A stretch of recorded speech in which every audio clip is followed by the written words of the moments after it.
Packaged breakfast cereals like Kellogg's Frosted Flakes, Nestle Nesquik, and General Mills Lucky Charms are among the most deceptively marketed ultra-processed foods on the market today. Wrapped in colorful boxes and often adorned with friendly cartoon mascots, these cereals have been aggressively sold to parents as quick, wholesome morning options for their children. They boast added vitamins and minerals, catchy slogans about energy and growth, and sometimes even feature misleading health claims. But behind this carefully designed facade lies a product that is, in truth, nutritionally impoverished, metabolically damaging, and psychologically manipulative, especially to children. At their core, most of these cereals are built on refined grains, stripped of their natural fiber, fat, and most micronutrients. What remains is a rapidly digestible carbohydrate base that causes sharp elevations in blood sugar levels. This is compounded by staggering amounts of added sugars. A single serving of Frosted Flakes, for instance, contains around 12 grams of sugar. But very few consumers eat just one serving. Children often consume double or triple the serving size, especially when pouring directly from the box. That means many start their day with 24 to 36 grams of added sugar, more than the entire recommended daily maximum for adults, and far beyond what any child should consume. The consequences of this pattern are serious.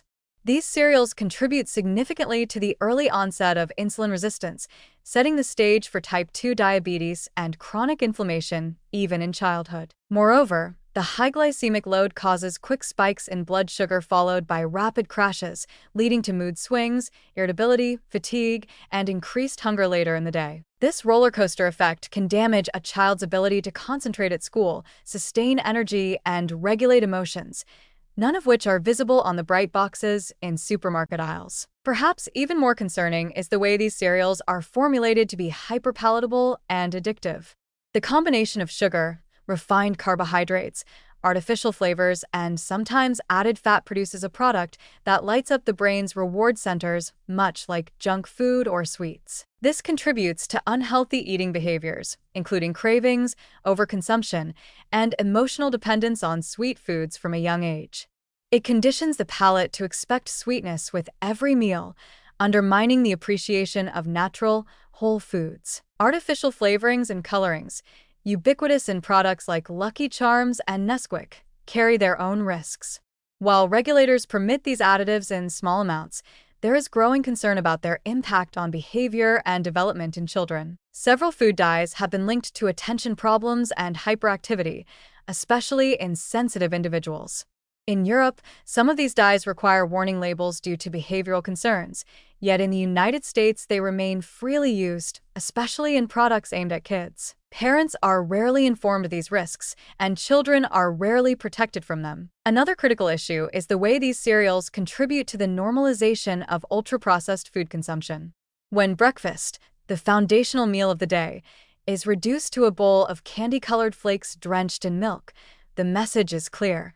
Convenience and taste trump nourishment. It lowers the bar for what is considered an acceptable meal and builds lifelong habits rooted in poor nutritional choices.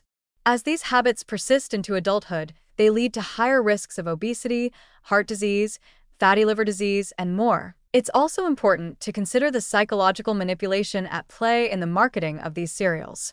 Companies use animated characters, collectible prizes, games, and even educational partnerships to draw children in and win parental trust.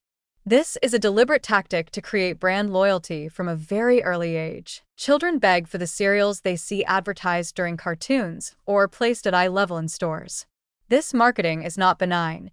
It is a form of targeted exploitation that directly undermines parental authority and children's health. The illusion of health that surrounds these products is perhaps their most insidious trait. Terms like whole grain, fortified with vitamins, or contains iron and calcium are used to distract from the fact that these cereals are still fundamentally refined carbohydrate products loaded with sugar and chemical additives. The added nutrients do not compensate for the metabolic damage done by the rest of the ingredients. In fact, this fortification may give parents a false sense of security, making them feel as if they are making a responsible choice when in reality, they are offering their children a highly engineered, minimally nourishing food. Long-term, habitual consumption of packaged breakfast cereals, especially the sugary, flavor types is associated with increased risks of weight gain, poor metabolic health, and diet-related chronic diseases. Worse, it displaces healthier breakfast options like oatmeal, eggs, fruit, or yogurt, which could provide real, sustained energy and vital nutrients. In conclusion, while packaged cereals are marketed as convenient, modern, and even health-conscious, their frequent consumption is anything but harmless. These foods are part of a larger nutritional crisis rooted in the overconsumption of ultra-processed products, and their ubiquity at breakfast is a key driver of that crisis. They rob children of a stable nutritional foundation, push families toward unhealthy eating patterns, and promote a sugar-saturated food culture under the guise of convenience and care. The costs, both immediate and long-term, are profound, affecting not only physical health but also cognitive, emotional, and social development. To preserve the health of future generations, it's crucial to recognize these cereals for what they are: cleverly disguised junk food that should not have a place at the start of anyone's day.